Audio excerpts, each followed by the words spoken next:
Hello and welcome to the Tifo Football Podcast. I'm Joe Devine and I'm now joined by Alex Stewart. Hi. Seb Stafford-Bloor. Hello, Joe. We're going to be discussing a few different things today. We're going to start with 10 minutes on FIFA's stance. FIFA's new stance in the form of a statement. That's my favourite kind of stance, when it's a statement. FIFA have been responding to the rumours that discussions around a new European Super League are revolving around the big clubs by saying that any player involved or any club or player involved in such a competition would not be allowed to participate in competition organised by FIFA. So they're World Cup and Euros ban, basically, which is quite a big thing. So we'll be talking about that at the beginning. And then the main thrust of the episode is the Tifo Predictions Hour. We've asked you, listeners, and ourselves to make some predictions, long and short term, that we will discuss on the podcast today. Things like, I will tell you, I'm not going to preface any of them. Just, it's exciting. It's a nice and fun episode. Anyway, for now, I will leave you in the warm hands and the cool embrace of FIFA's stance.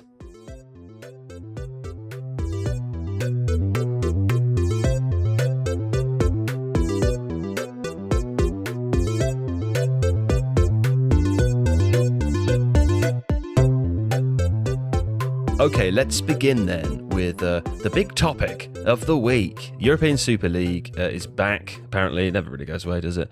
But this time with an ironclad statement from none other than FIFA. So FIFA, I'm going to read now a quote from UEFA's website where the statement was also posted. Any club or player involved in such a competition, i.e. the European Super League, would as a consequence not be allowed to participate in any competition organised by FIFA or their respective confederation. Before we sort of talk about this in more depth, Seb, presumably they mean the World Cup, but they also must mean, if it's any competition in respective confederations, FA Cup, stuff like that? No, because the FA Cup would fall under the Football Association's jurisdiction rather than like a geographical entity like UEFA. So what it would mean is, yes, World Cup, yes, European Championship, and yes, Copa America, Africa Cup of Nations, but also, I'm not sure how relevant this is, but things like the Champions League, the Europa League, the Europa Conference League, stuff like that. Right, okay.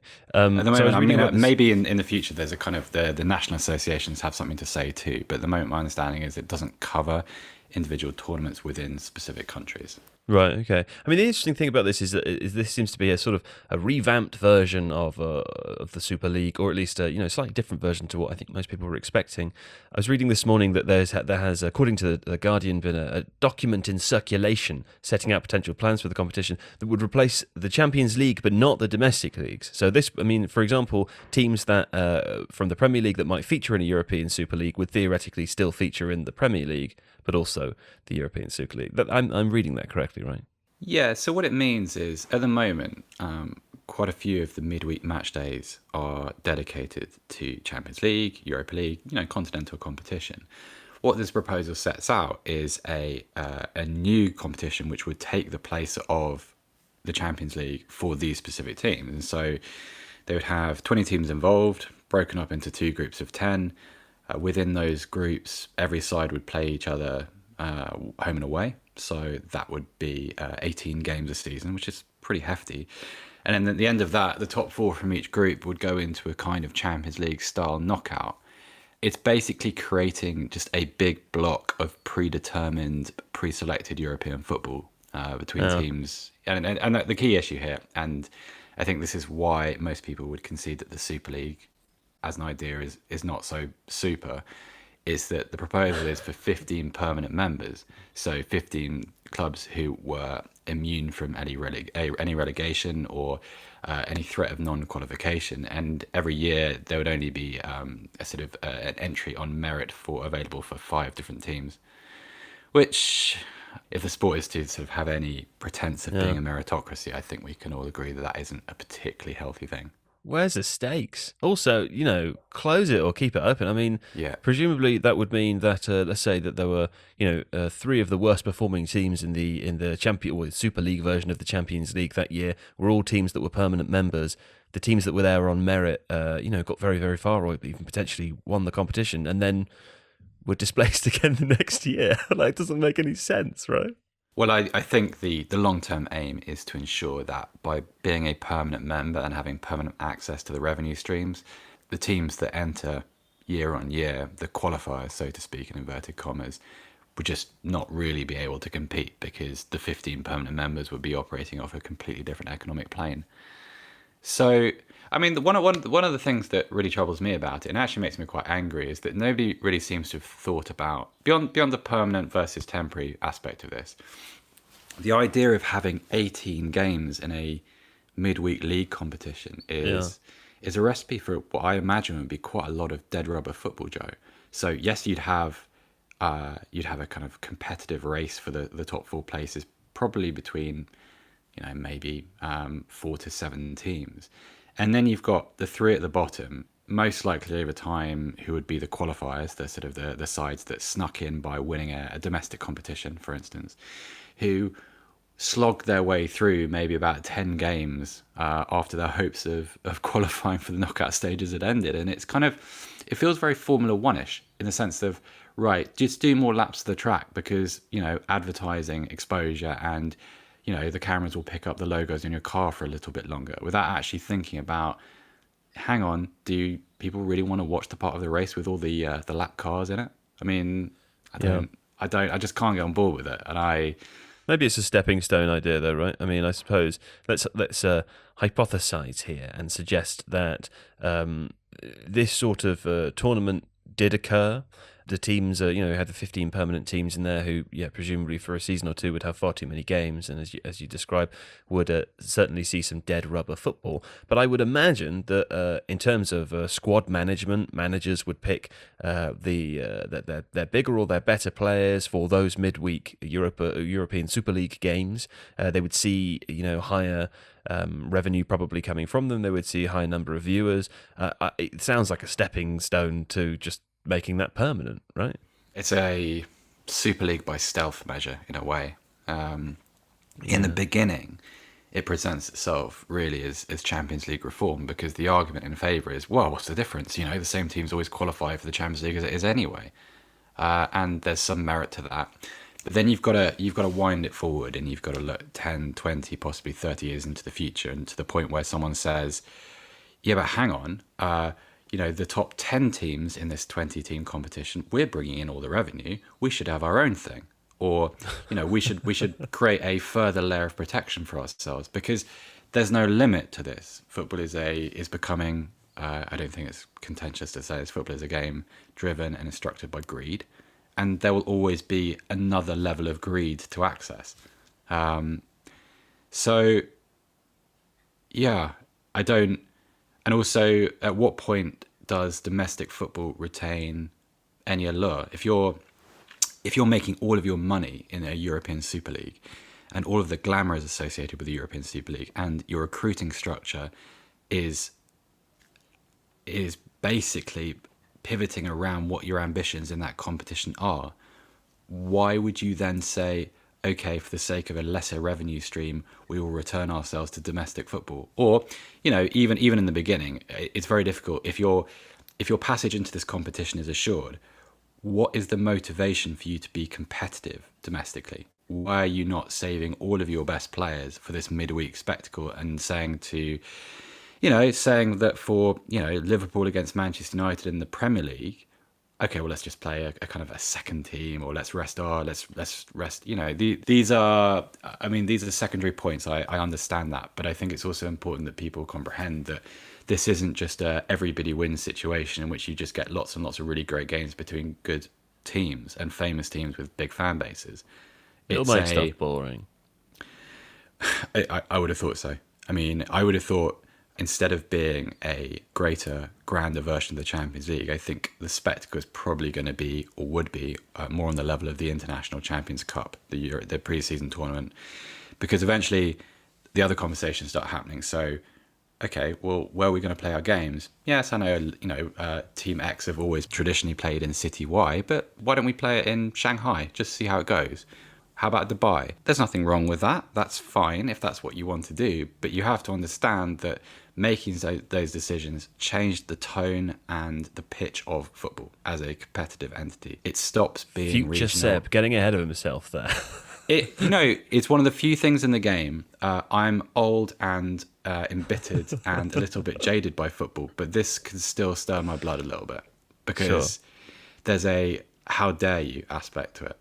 Just because a club is successful and wealthy and able to club together with a lot of similarly minded peers, you don't get to do this. It's like the Premier League situation all over again. Yeah, sorry, is the rant over? Is it over? The rant is over. I've Okay. exhausted my passion on this. Yeah. we travelled so far from the primary point. No, stop. This is what it had does your to bit me. now. No, stop now. Okay. Alex, I'm coming to you. Let's return to the original the original point here that FIFA have made a statement saying anybody that would participate in such a league would be banned from participating in things, as Seb says, like the World Cup or the Euros. How much of a barrier is this, or how realistic is this as a stance, do you think, and what might be the obstacles to enforcing such a ban?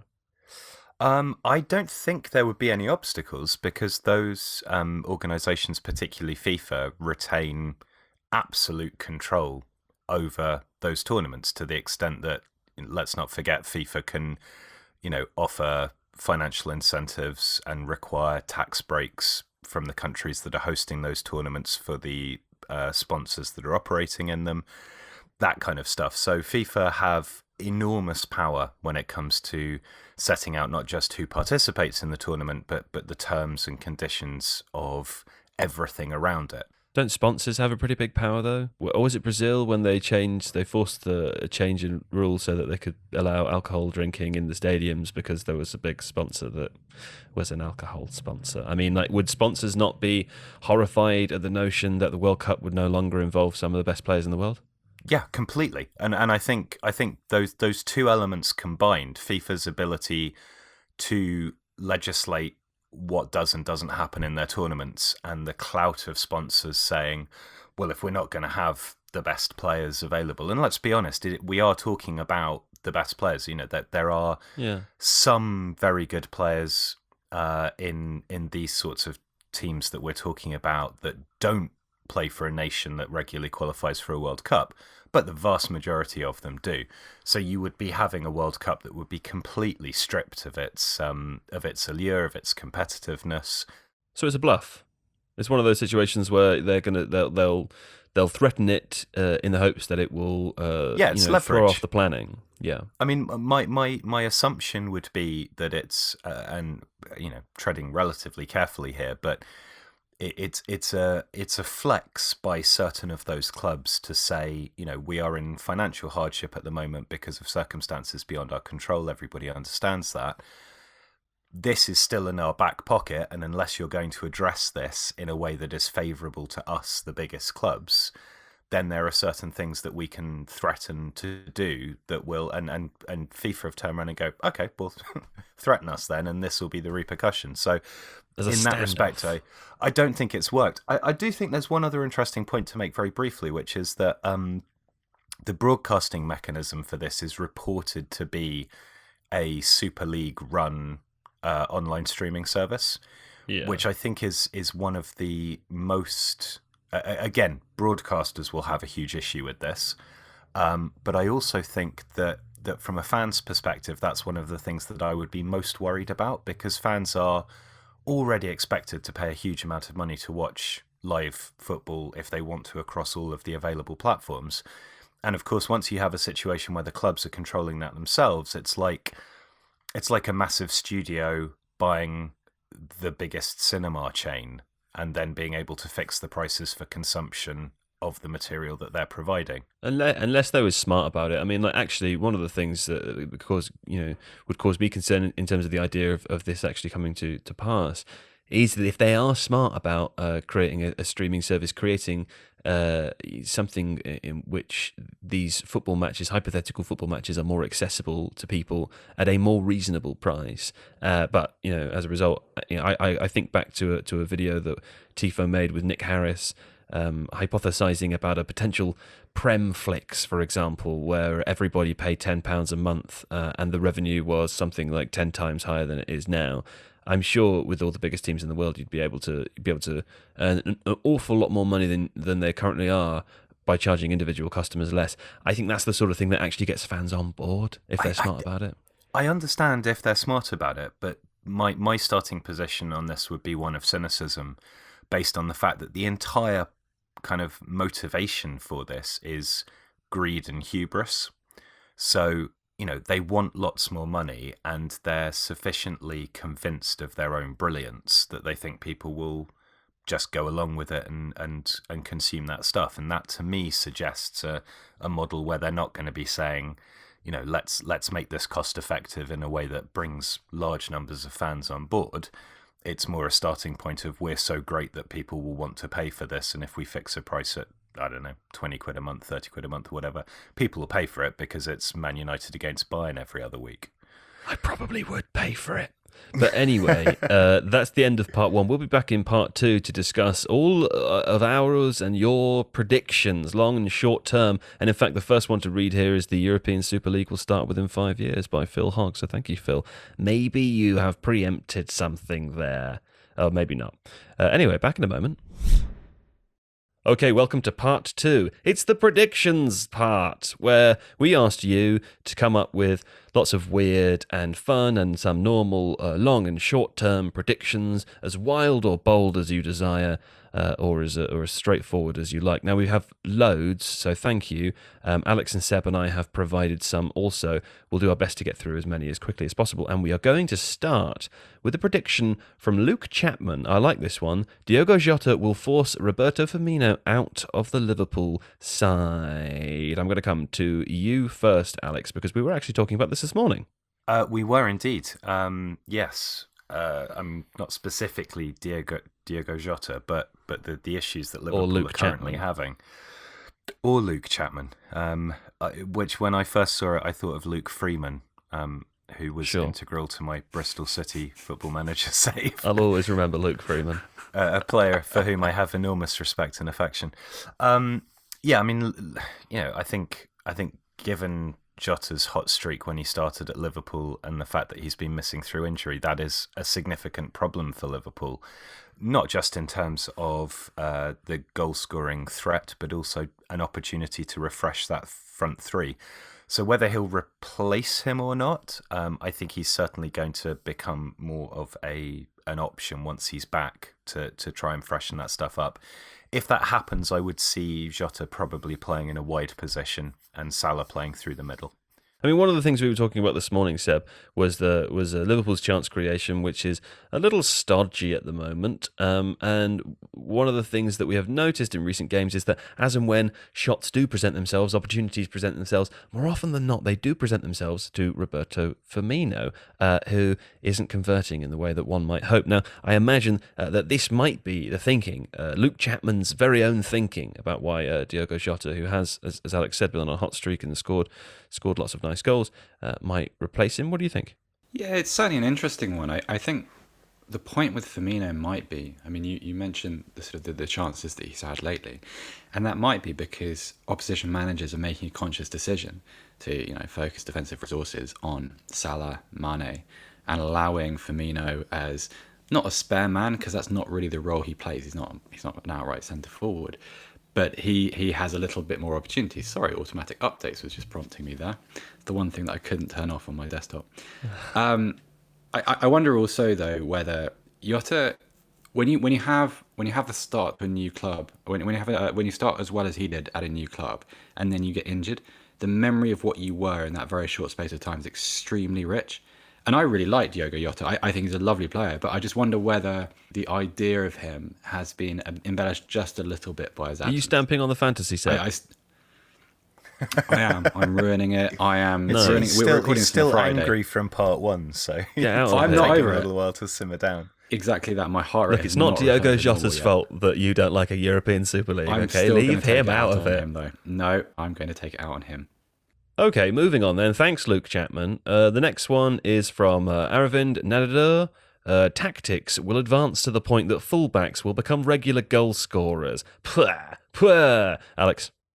Yeah, I mean, we've seen this a little bit with Sheffield United last season, with Doherty and Stevens cutting inside. I'm not sure that I think fullbacks more as chance creators in the Trent Alexander-Arnold, Andy Robertson mould. There's still an issue with fullbacks getting too far forwards and exposing teams in the wide channels to counter-attacks, which is one of the ways that teams have thwarted sides like Liverpool. I also think it's less likely unless people start reverting to something more like a kind of front two, because generally speaking, if a side's got three or is playing a 4-2-3-1, they do have attacking players occupying those wide areas. So unless there's going to be a lot of rotation, then I think that the fullbacks aren't going to find the space to cut in wide. Their job is still primarily to create from those wide areas. But it is an interesting point, I think, in terms of fullbacks generally being one of these positions where we're seeing something that I think is a focus in modern football, which is rotation and players occupying roles rather than positions, and being expected to be technically capable of filling in central midfield, or moving across to make an additional central defender if the other fullback pushes up. And fullbacks do seem to exemplify that versatility perhaps more than any other position at the moment, but I probably draw the line at them becoming regular goal scorers. Okay, I'm going to pick one of Seb's now. Seb's own suggestion. Here's a bold one, Seb. Aston Villa to qualify for Europe by 2022. That's next year, by the way. I like the composition of their squad. It's got less to do with tactics and team selections, more to do with the kind of players they have at the club already, the resources they now have in the background with their ownership duo, and also the profit and revenue they could potentially make from selling a couple of the players that are in the squad already and have shown themselves to be capable of Premier League performance. Like, obviously the first name on that list is Jack Grealish, but go elsewhere. Ollie Watkins, Douglas Luiz, Matty Cash, Bertrand Traore.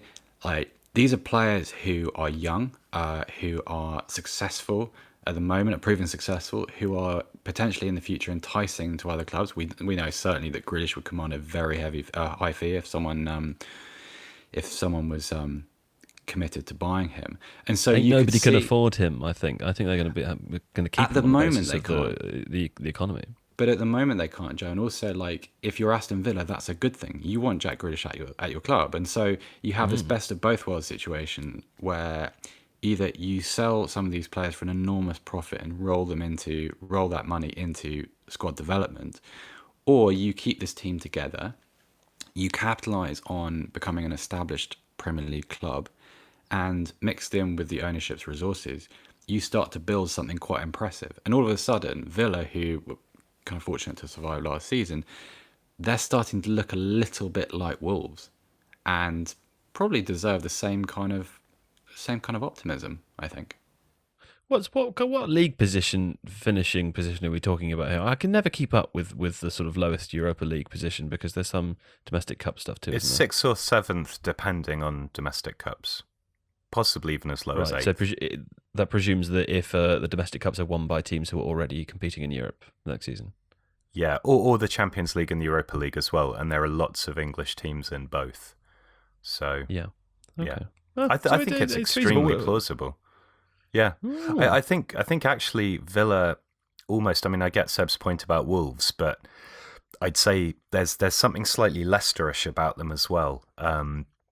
In that you've got some interesting young English players there. You've also got a very, very smart recruitment system. The last transfer window, Villa, they spent a reasonable amount of money, but all of those acquisitions look to have been successful. And picking up players like Douglas Luiz, I think the window before, again, not a huge amount of money spent on somebody who's clearly very, very competent. Martinez was a great signing. Cash was a great signing. So there's smart stuff happening behind the scenes, as well as Dean Smith doing a good job tactically on the pitch. Okay, I like it, Seb. That's going in the winning pile. And it also leads me on to this next one that's been sent in by CJ, who I think is the press secretary to Martin Sheen's presidency. Long, but this is interesting, okay? Lots of big clubs lose revenue, resulting in big money players not moving as much. This creates further pressure on the Bosman ruling, meaning more top-class players are leaving for free to get moves, and general contract lengths reduce as a result, which I think we're kind of seeing already a little bit. Teams who invest well and scout well will become more successful. Teams like Leicester, Dortmund, Leverkusen, and a select few in France. CJ doesn't include this, but I was also presumed to include, teams like RB Salzburg, for example. Teams can't get the big money takeovers of old due to new regulation, and as a result, the overall standard drops slightly and the Galactico spectacle fades. Yet we have a new generation of inconsistent yet well-built teams with proper financial planning. Seb, I'm going to come to you first, just on the basis of what Alex was saying there. Aston Villa seeming a little bit Leicester-y. Leicester, a very good example, in fact, included in the question by CJ. Do you see it coming to pass? It's a big plan. It's a big idea. Yeah, I do. It makes a lot of sense. I think it's also really rational if you plot the next sort of year to 3 years of the football world and what that environment's likely to look like. I think it's more than possible that it will reward sustainability in that way. I think it's more than likely. Does anyone remember what the last most expensive transfer fee was? Was it Neymar, presumably? That's never been broken, has it? Well, that's still the world record, yeah. That's still the world record. Before that, the next one is Mbappe, yeah. Coutinho. And we haven't had one for a while. Dembele is up there as well. So 2019 saw Joao Felix and Antoine Griezmann. Obviously, for obvious reasons, 2020 doesn't include any. So it's impossible to say what would have happened without the pandemic. Harry Maguire is pretty high up the list too from 2019, but there's not a huge number. And it does feel a little bit. We discuss transfers as we have done recently quite a lot.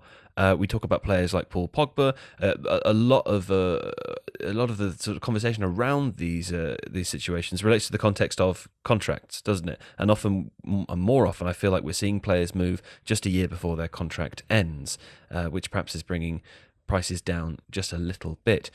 So this part of it actually makes quite a lot of sense to me. No, when we were planning for this, I thought that was a really, really astute set of observations, and it chimes with some of the things that we're seeing, and clubs.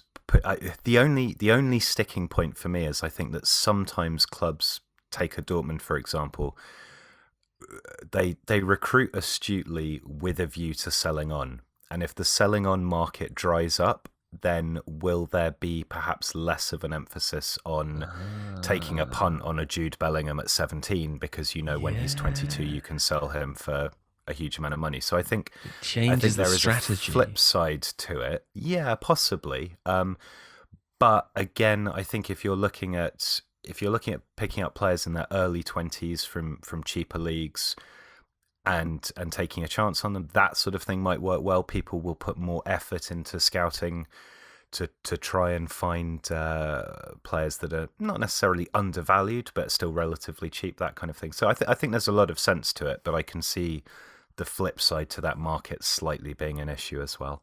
I wonder whether we're heading towards major reform of the loan market, because I think going forward, when we talk about kind of teams' reluctance to take any sort of financial risk, I think that's right, and I think that's especially true of players who are already under big contracts at major clubs. And I think over the next couple of years, one of the likely results of that is the creation of a situation where major clubs across Europe are almost sharing players. Like I'm thinking of like a Douglas Luiz situation or a Philippe Coutinho. And it becomes almost a little cartel of its own. I'm not sure what form it would take, but I wonder whether there would have to be some kind of regulation, because when a player is on a contract which is worth, £250,000 a week, if he's loaned out, he's only really available to a group of about 10 other clubs in Europe. And that's something that you can imagine UEFA, FIFA potentially trying to curtail. Yeah, that's an interesting point, yeah. Okay, I've got one now. I wrote this down the other day when I was watching a football game. It says, Luke Shaw, Manchester United continue to buy left-backs until Luke Shaw is better than Lionel Messi. just based on his recent Nailed on. improvement with Nailed a little on bit to happen. of competition. Here is a real one of mine. James Maddison will be a coach in the future. Yeah, and I've picked this purely on the basis of his post-match interviews, because I saw a little bit of smarts, saw a bit of wit there. I think everybody did. We had a fun time watching him talking to the interviewer after the Chelsea game, for example, where he discussed the team's tactics. He discussed the weaknesses that they were exploiting, and my favourite bit was there was this moment towards the end where the interviewer, I don't know his name, he seemed to think, oh, I'm getting an open interview here. Maybe I can sneak a little, sneak one in there. Maybe I can get something extra from him. He seems to be a giving, willing, participant. So he asked something a little cheeky, and James Maddison, in a very polite way, basically told him to fuck off. And I thought, oh, he is smart. He's smart. He sees what's happening there. He's read the subtext, and he's not falling for it. And also, he's got hair, and he seems popular. So I reckon probably be a manager. Who wants to say no? Nobody. I won't say no, but I don't think it's quite as unusual. The way he talks about the game and the detail in which he talks about the game, it's not as unusual as people think. If you talk to players when there isn't a TV camera stuck in their face, yeah, but that there is a TV camera is the point, though.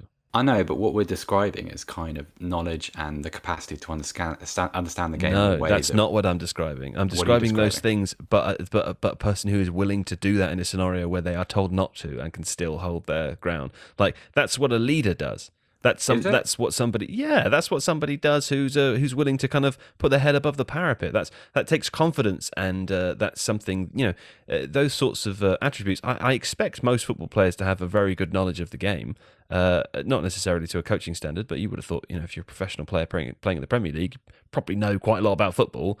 It's more about those other attributes that would enable you to become a leader of people.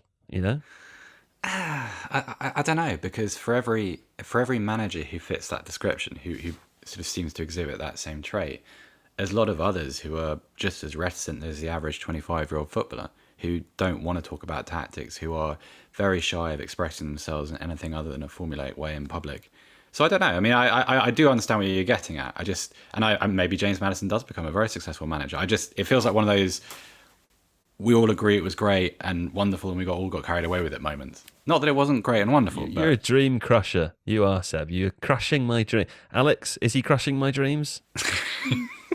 Don't you crush them as well now? No, I suppose the willingness to analyse his flaws and be open about having done so, I assume that's easier to do when you've rectified it and in a positive way. And I did think there was something quite interesting in that.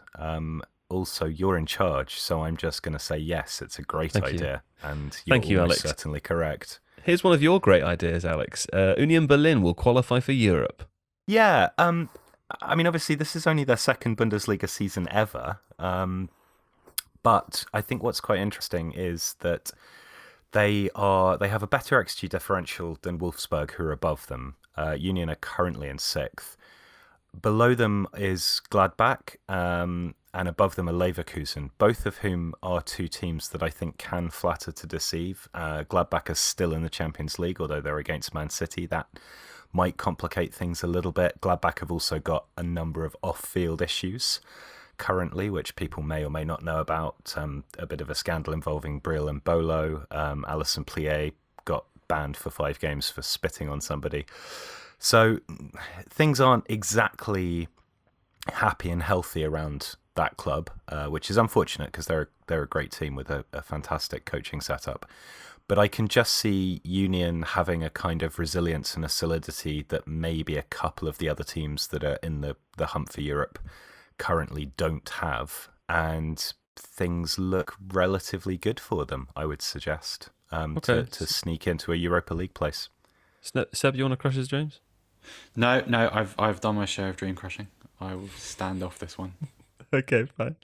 Would you feel inclined to crush my dreams, Seb, or do you think I'm correct? It's kind of a Friday. I just don't feel good about it ahead of a weekend. Like on a Monday morning, like when I'm Such a naturally Spurs a little fan. bit down. You're like, I such feel a like... Spurs fan, honestly. Right, you're banned from talking for the next 2 Just minutes. pessimism. Oh, I like this one. Multiple people asked this one, so thank you for all your suggestions. Italy are going to win the European Championship. Alex? Who knows? I mean, I think this is going to be a very weird European Championship for obvious reasons. Serie A is itself resurgent at the moment. I think there are some very good teams there. It's a competitive league again. And there are a number of young Italian players, people like Tonali, Locatelli, Chiesa, Barella, who are doing good and interesting things on a regular basis. Players where you go, you know? Yeah, I think Italy's always produced good, solid, tactical defensive teams, but I think there's now some star quality, but also I think teams in Serie A are playing more expansive and attacking football. Whether that's what actually works in a tournament, I don't really know. And it's hard to know, what... I think the biggest question about the Euros in general that makes predicting it so difficult is the state that the players will turn up in after this incredibly congested domestic season for most top teams. Are they going to be exhausted? Are they going to be, will it benefit teams that have younger squads because those players are less tired? Will it benefit teams with older squads because there's a mental resilience and a canniness there? I think it's incredibly difficult to predict. They're certainly among the contenders, but I don't think that anyone's nailed on to win it.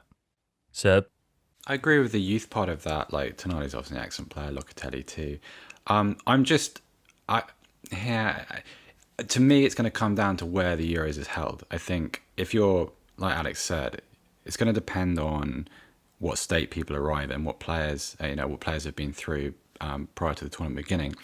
It's also the disruption and the oddity of the tournament. Like if you're holding it in England, then I think that gives an unusual advantage to England in the way that it wouldn't if there were crowds and people, because of the kind of the oddity of lockdown life.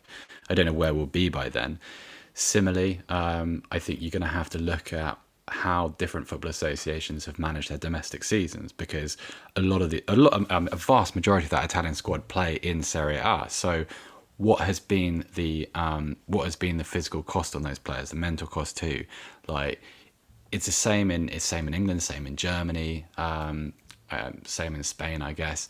So I think it's almost a kind of it's a task for a survival team, isn't it? Really? Yeah. Maybe it is. Maybe it is. In fact, the it's question quite a of where strange it's thing going to to say be out of is an international tournament. I mean, it's quite. No, it's you're quite, right. It's quite You're negative. Right. But I think it's the uncertainty around it. I mean, the question of where it's going to be held is really, really interesting. I think we're going to hopefully do something on this, a video or a podcast at some point, perhaps towards the end of February. But as far as I'm aware, Germany have said that they won't host it, right? Because I think they've got a couple of tournaments coming up already.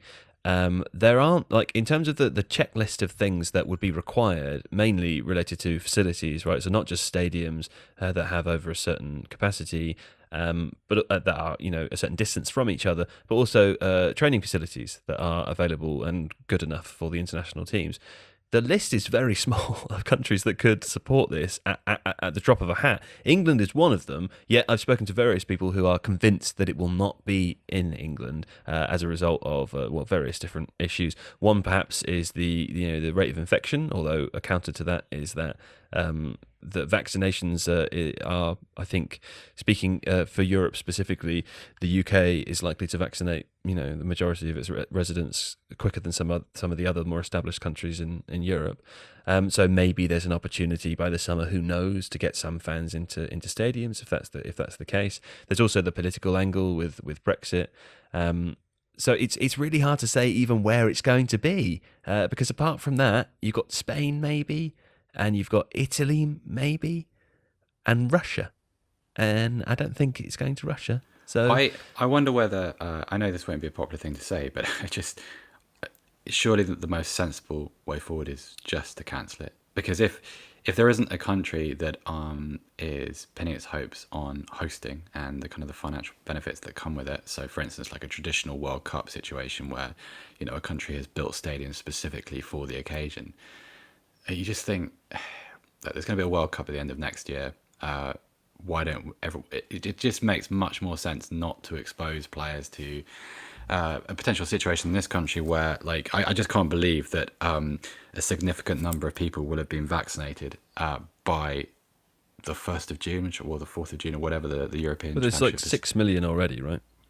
Yeah, but if you look at the kind of the tiers of people and the kind of the priority list, like, you know, is it going to be is that program going to be carried out in a way that allows a meaningful amount of fans to enter stadiums? I just can't. No, I hope so, I don't think so. But the point is that it will be furthest along here than anywhere else. Yeah. Is the point? Well, if there was anywhere to that's do it, it would be definitely England. true. But is that a But sufficient argument to actually host it? Like, it's the best of a bad situation. I accept There's that. also I the just- stadiums. I mean, like there's the point I was making is that there are very few other European countries that already has the infrastructure. I mean, you think about London, we've got the Olympic Stadium, we've got the Emirates, we've got White Hart Lane, and we've got Wembley. They're all over. You know, they all have a huge amount of capacity. Twickenham if you needed it, I guess. Millennium Stadium in Cardiff. There's like probably a couple in Scotland. There's even the northeast. Like I was talking to a journalist friend about this morning who was saying that, you know, Sunderland's training facility is probably better than Newcastle's, and so that even though they're in League One, like that is a facility that could be used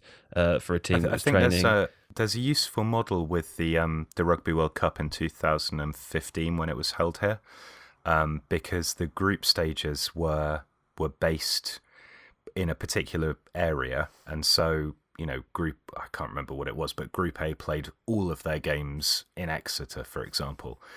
And I think that allows people to bubble up in a way that maybe they couldn't do. And obviously England is smaller than any of the other countries, or Great Britain, if we're talking about potentially bringing in Scotland or Wales. But it's smaller than any of the other countries, so you minimise travel, you establish group stages in one particular area, and have them all play their games at the same stadium or two.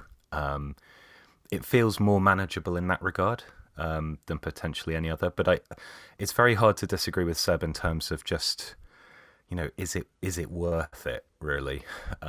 Given the potential risks and well, yeah, but there's a difference between saying that I don't James want the Maddison's Euros to be not going to be a cancelled. coach. No, I don't think anyone wants it to. No one wants it. cancelled, I'd love a but- European Championship to watch. Yeah, but I it's just want to watch the Euros.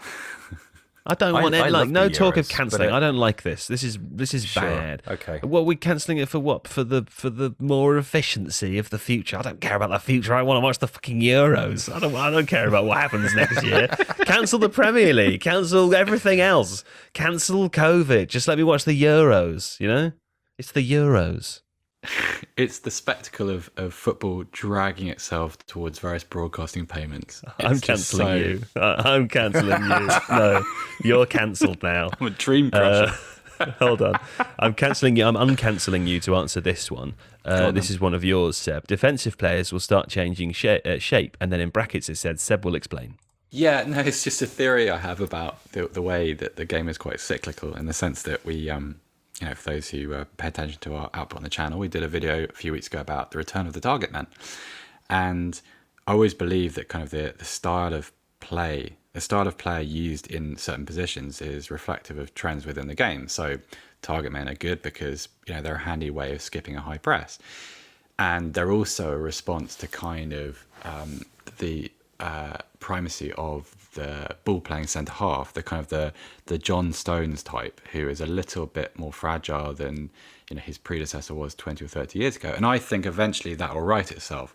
So, you know, I'm not in the shape of Ruben Diaz. In a shape of a kind of, not quite a Neil Ruddock, but a greater emphasis on a tougher, like more physical type of centre half who can do simple things, but, you know, who has the passing range to play like a raking diagonal. Possibly not in a kind of Virgil van Dijk way, but I think we'll kind of, the ratios will shift a little bit over the next 5 to 10 years. Oh. Alex, what do you think?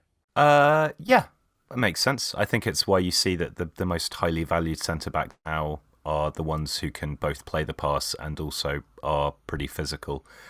strong players like Upamecano, who we talked about in the last podcast, Van Dijk himself. There's a synthesis of qualities there. I do think that defensive fundamentals have been neglected slightly in the pursuit of having defenders that can play out from the back in certain teams. And obviously, because those teams tend to be better teams, they seem to set a trend that other teams would aspire to follow. But I also think that there's still the vast majority of centre-backs are still pretty rugged and can't kick that well. So I think it's skewed slightly.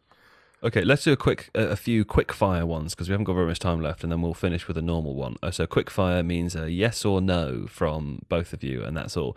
The first one is Brendan Rodgers to become Chelsea manager and win the Premier League next season from Callum Jr. Seb? No. Alex? No. Sorry, Callum. The next one is Emile Smith-Rowe will end the season with double figures in assists. That is from Tanguy Luo. Seb? If it includes all competitions, then yes. Hey, Seb. Hey, What did I say? I'm allowed no my caveat. No. Look, we're wasting time now because you've broken the rules. Say yes. Yes. Alex? No. Ooh. I kind of want to linger. I really like this one because not so much for... I just really like the journey that this person's gone on. And I've forgotten to include their name, unfortunately, so sorry about that. But this person said, when Joe Gomez and Virgil van Dijk return from injury, Fabinho will stay at centre-back. This will then lead to Gomez being dropped, distributing... I think they've written distributing, but I think they mean disrupting his progress. Eventually, he will then become a mediocre centre-back and will move to a team like Crystal Palace or Newcastle. We don't need to talk about that one. I just wanted to read it because I thought it was his funny. wife will leave him and like his world will fall apart. Like that sounds like that's where that's going. It's like an evil, you got to say it with an evil laugh. Hey, here's a good one from Ahmed Al-Khili. James Rodriguez will, brackets hopefully, have the most key passes in the league this season. By volume, he's not even in the top 10 currently. Oh, that's not a good start. He's 13th, and he's a long way off the top. Your top 3 are Jack Grealish, Kevin De Bruyne, and Bruno Fernandes. Makes sense. What about per 90? He is... Hold on, it's being slow and stupid. He's 11th. He's 11th per 90. And of those, 1, 2, 3, 4, 5... 5 players have played less than 4 games of those above him. So if we're talking per 90... No, I'm still going to say no. Right, so he's got shitloads of work to do. It's going to be Grealish or De Bruyne. Yeah, okay. Unless Hammers can, pull it out of the bag somehow. The last one I want to ask an actual question here. This is, again, lots of people asked for this one. Not all of them were quite this bold, but all vaguely positive. The US men's national team will at least play in the semi-finals of the 2026 World Cup at the US. Who wants to go? Well, I picked this myself before realising that somebody else or many other people had said it. Obviously, it's being held there in 2026, which gives the massive advantage that, Seb alluded to with the Euros as well. I also think, just a couple of players, they've got Zach Steffen in goal, they've got Mark McKenzie, they've got Anthony Robinson, Dest in midfield, Brendan Aronson, Weston McKennie, Tyler Adams, Yunus Musa. Like, they're a really, really good young team.